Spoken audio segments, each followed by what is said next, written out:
Gambling in seemingly most men nowadays is like the equivalent of Joey Chestnut and hot dogs. Bro deep throats those things, not necessarily as much as I deep throat Shohei Ohtani, but close enough. Happy 4th, everyone, by the way. Happy America. Point is, it's so normal to be addicted to gambling nowadays. It really is insane. I notice it in my daily life. I was watching the Red Sox on my phone one night out, and a guy at a bar standing next to me goes, mind you, he has never seen me in his life before. I don't know who he is, and the first thing he says to me, you have money on this game? Who are you betting on? His mind instantly had just assumed me watching a game on my phone meant I had money on it, rather than just because I simply liked the team I was watching. Like, it was addict behavior, probably because he has that addict behavior. It's just a big thing now. I'm sure a lot of you watching this are into it too. It just is what it is. But the real issue with these sports leagues is what can give players incentives to bet and get away with it. We're already seeing it. Obviously, last year, Shohei Ohtani had his whole drama with his interpreter. An infielder for the Padres got banned around that same time for placing nearly 400 bets on baseball. An umpire, Pat Oberg, who was actually looked at as the best ball strike caller in the game, bro, literally had a perfect game in the World Series a few years ago. Didn't get a single call wrong,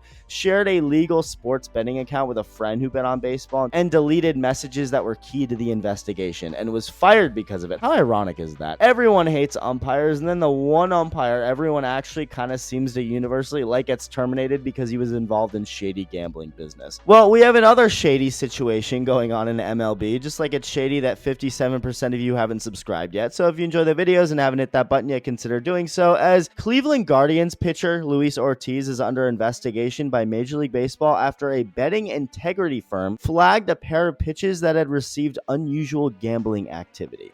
But before we get into that, this video is sponsored by Draft. I'm just kidding. Now, yes, you heard that right. A pair of pitches are being looked into. For some context, it's called micro bets. You can bet on the most little insignificant things during a game that you can place during a game. So according to the report, that betting integrity firm that sent an alert in June to sportsbook operators regarding Ortiz referenced 2 of his first pitches in select innings that were bet on to be a ball or hit batsman. And the bets flagged were based in Ohio, New York, and New Jersey, if that matters. So for more context, in a game on June 15th against the Mariners in the bottom of the 2nd inning, there was a bet that Ortiz's first pitch thrown would either be a ball or that it would hit a batter, and he threw a very low and away slider. Same thing on June 27th against the Cardinals. In the top of the 3rd inning, same bet, and Ortiz threw a first pitch slider that was not even remotely close to something a hitter would swing at, although it would have been really funny if he did, given this context. Ironically, in both of these instances, he had crappy outings after throwing those first pitch balls.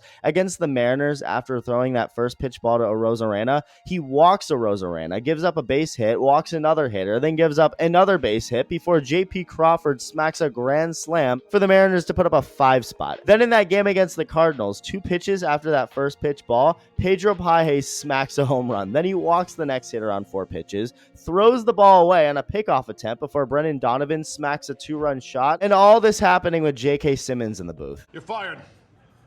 Parker, hello, you're fired.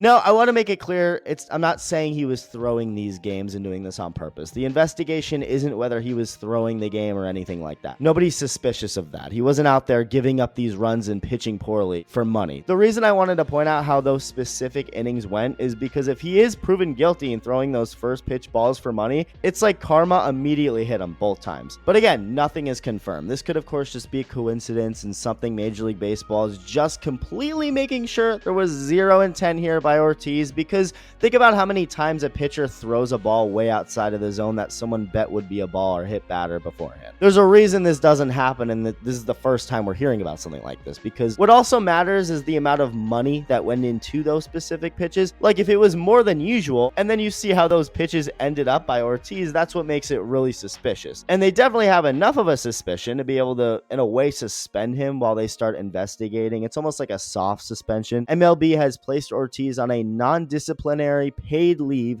through July 17th as they begin the investigation. And according to Chris Antonetti, Cleveland's president of baseball operations, the Guardians can continue to have contact with Ortiz, but he can't enter any of the team's facilities. And Ortiz immediately went to Cleveland. The next update is that Ortiz is nowhere to be found or was spotted in Albania. We know what that means. But hopefully nothing shady was actually done by him, although, I don't know, it does seem very fishy, and it's very interesting stuff. Time will tell the truth. Let me know your thoughts, and thank you for watching. Love you. Bye.